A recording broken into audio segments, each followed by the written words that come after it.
মাইকে অ্যালাউন্স করতে করতে এসে তারা নামাজ শেষ করে এসে তারা আমার এই দরবার শরীফকে হামলা করেছে। তখন আমি ভক্তবৃন্দ নিয়ে আমি বাড়িতে থাকি এবং এদেরকে বলি তোমরা কেউ যেও না সেখানে, ওরা যা পারে যেটা ভালো লাগে সেটা করুক। এখানে ধরেন এই খানকাটা বহুদিন আগে থেকে আছে, এরা কোনোদিনই ভাঙচুর হয়নি, এর আগে কোনোদিন কেউ সতর্ক করেনি। কালকে সতর্ক করেছে, আজকে ভাঙচুর করেছে।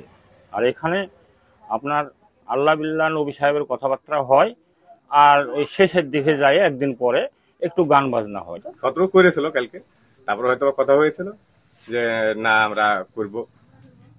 আরো কিছু আছে যেটা হলো আপনার বলেছে যে গান বাজনা, বলেছে না গান বাজনা থাকবে, তো ওরা বলেছে যে না গান বাজনা করা এই